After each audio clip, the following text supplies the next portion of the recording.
ដាក់ផ្សិតផងដាក់អានងផងដាក់ស្លឹកម្ទេសធម្មតាដាក់ស្លឹកម្ទេសព្រៃទៀតហើយថែមជាមួយផ្កាល្ពៅចាំមើលតើស្លនេះញ៉ាំកាត់អត់បងថ្ងៃនេះស្លរៀងប្លែកបន្តិចបន្ថែមជាមួយផ្កាល្ពៅហើយយើងដាក់ជាមួយនឹងត្រីអាំងចេះទៀតណាឆ្ងាញ់ឬមិនឆ្ងាញ់មកឲ្យចាំមើលនៅtrongវីដេអូបានណាហើយអ្នកណាខ្លះដែលធ្លាប់ញ៉ាំស្លឹកម្ទេសព្រៃហើយអ្នកណាដែលអត់ធ្លាប់ញ៉ាំសោះឬក៏អត់ស្គាល់កុំភ្លេចជួយខមមិនប្រាប់ខ្ញុំម្នាក់មួយផងសម្រាប់បងដែលត្រូវការប្រដាប់កាត់រោមចំហដែលអាចប្រើបានទាំងប្រុសទាំងស្រីមានជាវ៉ាន់សៀមទុកចិត្តបាន 100% បងអាចកំងទិញពីពេកខ្ញុំបានណាធានាជូនថារបស់ល្អមានគុណភាពបងទិញទៅទទួលបានប្រអប់មួយបានជាមួយច្រាសមួយហើយបានជាមួយនឹងដងឡាមនៅខាងក្នុងដល់ទៅ2ដោយបងទិញវ៉ាន់មួយបាន2អញ្ចឹងនិយាយពីថាចំណេញមែនតែនរកការដោះដូរកត្រៃរបស់គេវិញក៏ស្រួលដែរគ្រាន់តែមួយខ្ចៅសោកខាងនេះតិចបានហើយបន្ទាប់មកបងដកបដូរក្នុងចេញដាក់បដូរថ្មីមកគឺដោយបងទទួលបានវ៉ាន់មួយទៀតអញ្ចឹងហើយរាល់ការដែលប្រើប្រាស់រួចគឺយើងអាចលាងទឹកសម្អាតប្រើបានពេលក្រោយនិយាយទៅគឺប៉ះទឹកប៉ះអីអត់ច្រេះទេអ្នកបងឆាតមកលើបានតម្លៃពិសេសហើយវ៉ាន់របស់ខ្ញុំគឺជាប្រភេទដែកអ៊ីណុកឯងអញ្ចឹងបងកុំបារម្ភ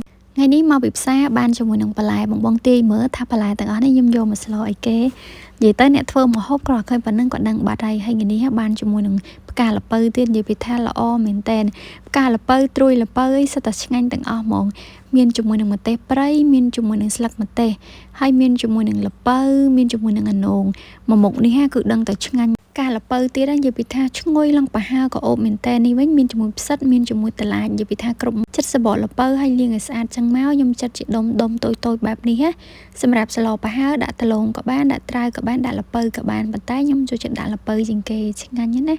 ចង់ហាន់តូចហាន់ធំទៅតាមចូលចិត្តទៅប៉ុន្តែថ្ងៃនេះដោយសារតែខ្ញុំបញ្ញាប់ញ៉ាំដែរ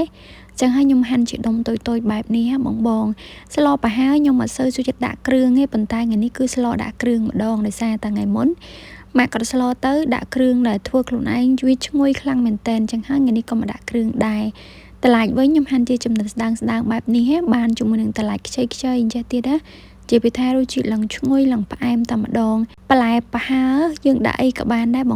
ងតាមចូលចិត្តអញ្ចឹងណាហើយតែបន្លែស្លឹកបន្លែអីដែលបងគាត់ថាឆ្ងាញ់ចូលចិត្តគឺដាក់បានទាំងអស់តែម្ដងខ្ញុំបន្តហាន់រហូតតទៅអស់សម្រាប់អានងវិញគឺខ្ញុំយកអាណាដែលខ្ចីមកគឺថាដឹងតែឆ្ងាញ់តែម្ដងហើយអានង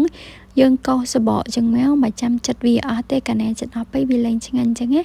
ខ្ចីអញ្ចឹងយើងកោសសបកវាតិចហើយលាងទឹកសម្អាតឲ្យស្អាតមកខ្ញុំហាន់ជាចំណិតបច្ចិតបែបនេះបងងយខ្ចីមែនតើណាប៉ុននេះយកស្រស់លក់ឬក៏យកទៅឆាមួយពងទាអីក៏ឆ្ងាញ់ដែរអ្នកខ្លះគឺគាត់អត់ចូលចិត្តញ៉ាំទេប៉ុន្តែបើខ្ញុំវិញខ្ញុំចូលចិត្តញ៉ាំមែនតើអានងល្ពៅអីតឡាចនេះគឺថាចូលចិត្តណាស់ឆ្ងាញ់ខ្លាំងណាស់ហើយពេលហ្នឹងខ្ញុំភ្លេចនឹកឃើញថាស្លគ្រឿងអញ្ចឹងហើយវាមានខ្ទឹមមានអីក្នុងនឹងស្រាប់ហើយប៉ុន្តែខ្ញុំនៅតែមកហាន់ខ្ទឹមសហាន់អីណែដំដាក់ទៀតភ្លេចឲ្យឆឹងអញ្ចឹងហើយគឺបានមកកពឹសហ្នឹងដាក់ក្នុងស្លដែរសិនបងអត់ចូលចិត្តទេមិនដាក់ក៏បានដែរព្រោះវាមាននៅក្នុងគ្រឿងបុកស្រាប់ហើយផ្សិតវិញយើងកាត់កតុយកាត់អីឲ្យស្អាតមើលកន្លែងមានដីមានអីយើងជាចេញហ្នឹងទៅលាងទឹកសម្អាតឲ្យស្អាតមកហើយខ្ញុំយកមកហាន់ជាពីរបែបនេះដោយសារតែផ្សិតកាលណាយើងដាក់ទាំងមូលទៅពេលដែលយើងខាំប៉ះទឹកសម្លនៅក្តៅគឺវាលាបមាត់អញ្ចឹងខ្ញុំក៏ហាន់ជាចំណិតបែបនេះទៅវាចូលជាតិផងដាំទឹកឲ្យពុះមកហើយឆ្នាំខ្ញុំវិញខ្ញុំយកស្ងោរអីថ្ងៃមុនបងជាប់នៅនឹងដុសមានជ្រះទេដល់ពេលស្លប្រហើរស្លកកូរអីត្រូវប្រើឆ្នាំងធំអញ្ចឹងហើយតាមនឹងទៅដាក់ល្ពៅចូលដាក់ខ្ទឹមសចូលបន្លែណារឹងខ្ញុំដាក់មុនអីអញ្ចឹងបន្ទាប់មកកុំភ្លេចឲ្យសះជាមួយនឹងប្រហុកចោលឲ្យបានទេម្ហូបខ្មែរនេះគឺប្រហុកសាហាវណាស់បន្ទាប់មកទៀតថែមជាមួយអំបិលថែមមួយប៊ីចេងបងអត់ចូលចិត្តអីឬក៏ចូលចិត្តអីដាក់ហ្នឹងទៅបន្តទៀតគឺខ្ញុំដាក់ជាមួយនឹងតឡាចចូលបន្ទាប់មកទៀតខ្ញុំដាក់ជាមួយនឹងគ្រឿងបុករបស់យើងចូលណាគ្រឿងបុកនេះបើសិនបានធ្វើខ្លួនឯងនឹងកាន់តែឈ្ងុយជាងនេះទៀតប៉ុន្តែប៉ុណ្នេះក៏អត់អីដែរមកល្មមអញ្ចឹងខ្ញុំដាក់ចំនួន2វែកបងអើយនិយាយពីថាខ្ញុំឃើញហើយខ្ញុំកាត់វីដេអូនេះពេលយប់ម៉ោង7:12ខ្ញុំឃ្លានទៀតហើយនេះបន្ទាប់មកទៀតខ្ញុំដាក់ជាមួយនឹងផ្សិតដាក់ជាមួយអានងចូលណាមួយមនុស្សចូលចិត្តញ៉ាំបន្លែទៀតដល់ពេលឃើញអញ្ចឹងទៅនឹងស្រាក់ទឹកមាត់បន្ទាប់មកទៀតខ្ញុំដាក់ជាមួយនឹងស្លឹកម្ទេសព្រៃជាមួយនឹងស្លឹកម្ទេសយើងចូលសម្រាប់ស្លឹកម្ទេសព្រៃនេះវិញខ្ញុំចូលចិត្តញ៉ាំមែនតើខ្ញុំញ៉ាំតាំងនៅតូចបើស្លឹកម្ទេសនេះយើងយកទៅលេងមួយបាយក៏ឆ្ងាញ់ដែរបន្ទាប់មកទៀតដាក់ជាមួយផ្កាល្ពៅបងមួយសម្រាប់គេហើយដល់ពេលយើងញ៉ាំទៅខាំប៉ះផ្កាល្ពៅច្រប់តិចផ្អែមមែនតើហើយនេះត្រីខ្ញុំយកតែអាំងខ្ញុំបេះឆ្អឹងឲ្យស្អាតចឹងមកហើយយកមកដាក់អញ្ចេះបងស្លប្រហើរដាក់ត្រីអាំងឈ្ងុយឆ្ងាញ់ហើយអត់សូវឆ្អាបដូចយើងដាក់ត្រីស្រស់ហើយនេះតាមចំណូលចិត្តបងណាតែបើ ខ្ញុំចូលចិត្តត្រីអាំងជាងប្រើត្រីពោក៏បានប្រើជាមួយនឹងត្រីប្រាក៏បានដែរនិយាយទៅខ្ញុំឈ្ងុយឆ្ងាញ់ហ្មងតែត្រីនេះខ្ញុំភ្លេចបាត់ហើយយកគេហៅត្រីគេមួយទៀតបន្ទាប់មកទៀតម្ហូបរបស់ខ្ញុំគឺបានរួចរាល់ហើយភ្លក់តាមចូលចិត្តទៅមកមុខនេះខ្ញុំអត់ស្លដិតទេបងដោយសារតែយើងចង់ញ៉ាំទឹកសម្លច្រើនហើយណាមួយទៀតយើងមានទឹកត្រីម្ទេសនៅខាងក្រៅ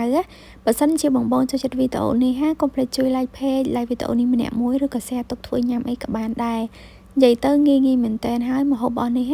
មានប្រូតេអ៊ីនវីតាមីនល្អច្រើនណាស់ចំពោះសុខភាពរបស់យើងទោះបីជាត្រីនេះមានខ្លាញ់ប៉ុន្តែជាប្រភេទខ្លាញ់ល្អឯងបងនិយាយទៅយើងអាចញ៉ាំបានហើយខ្ញុំអីដែលចូលចិត្តជាងគេគឺពេលដែលយើងខាំប៉ះជាមួយនឹងផ្កាល្ពៅទៅរសជាតិវាក៏អូបឈ្ងុយឆ្ងាញ់ផ្អែមពេញមាត់តែម្ដងនិយាយទៅឆ្ងាញ់មែនតើបើមិនជឿបងអាចសាកមើលបានហើយខ្ញុំវិញគឺចូលចិត្តញ៉ាំណាដោយសារតាំងពីតូចមកគឺចូលចិត្តល្ពៅផ្កាល្ពៅត្រួយល្ពៅអីវីដេអូរបស់ខ្ញុំគឺមានតែប៉ុណ្្នឹងឯងអរគុណជំរាបលាបាយបាយ